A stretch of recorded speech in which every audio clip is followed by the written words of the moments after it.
Bonsoir à toutes, bonsoir à tous. Alors dans la capsule numéro 2, toujours dans les outils de la langue, nous allons aborder les niveaux de langue et la nominalisation.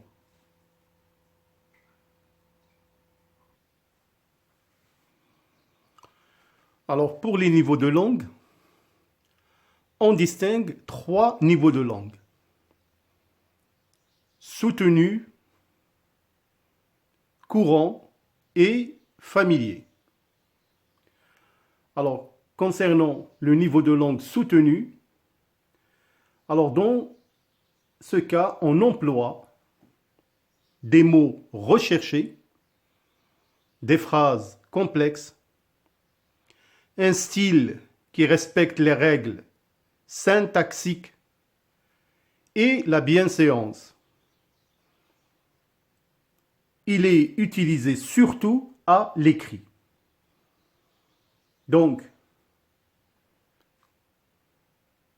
quand on analyse ou on fait une lecture d'un texte, bien sûr, à partir des mots et des phrases utilisées, on peut dire si ce texte, bien évidemment, comporte un niveau de langue soutenu ou familier ou courant.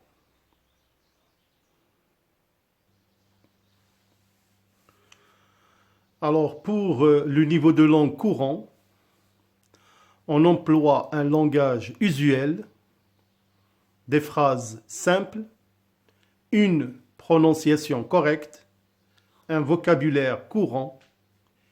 Il est utilisé à l'oral et l'écrit. Alors là, je vous donne un exemple extrait de l'œuvre Antigone. Laisse-moi, nourrice.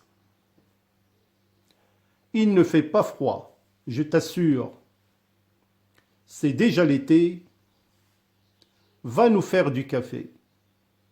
Je voudrais bien un peu de café, s'il te plaît.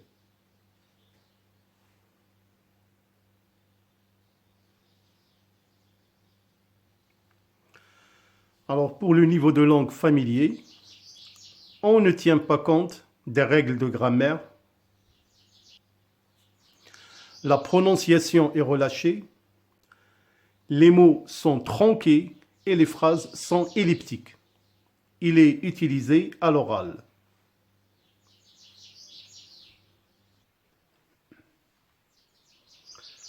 La nominalisation consiste à passer d'une classe grammaticale à une autre, c'est-à-dire à transformer un adjectif ou un verbe en un nom, en vue de donner à l'énoncé plus d'objectivité, de clarté et de précision. Elle se réalise en ajoutant un affixe, soit un préfixe ou un suffixe au radical. Alors là, je vous donne quelques exemples. Par exemple, le verbe balayer, le nom, c'est balayage. Facile, c'est la facilité. Occuper, occupation. Chercher, c'est recherche.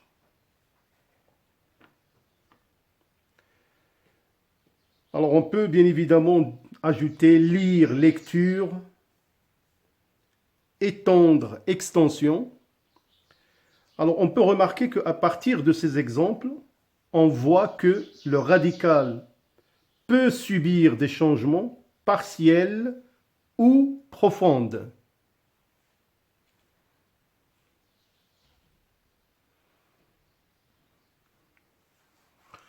Alors maintenant, nous allons voir les modalités appréciatives. Alors dans un énoncé, pour agir sur le lecteur, on exprime ou exprimer un point de vue. Le narrateur emploie des modalités appréciatives, valorisantes ou dévalorisantes. Elles sont de nature adjectivale, adverbiale, nominale ou verbale. Alors là, je vais donner quelques exemples concernant les modalités appréciatives valorisantes.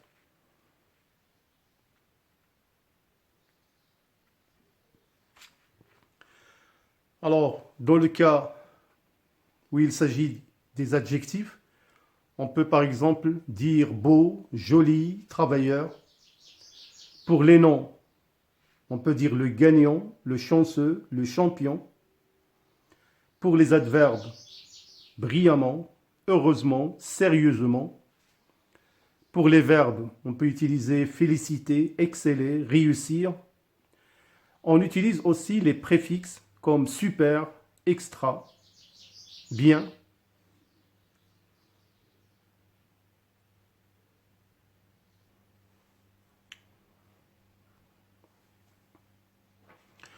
Alors pour le petit b, nous allons donner des exemples concernant les modalités appréciatives dévalorisantes. Alors nous allons prendre quelques exemples.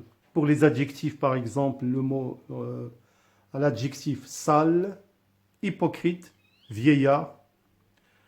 Les noms, on peut traiter quelqu'un d'un voleur, voyou, une masure. Pour les adverbes, maladroitement, malheureusement. Pour les verbes, pleurnicher, trembler. Et il y a du suffixe qui se termine par et, e, ar, ard et âtre. Alors voilà, donc la prochaine capsule, bien évidemment, on va traiter les registres, c'est-à-dire les tonalités. Voilà, donc merci pour votre aimable attention. Bonne soirée, à bientôt.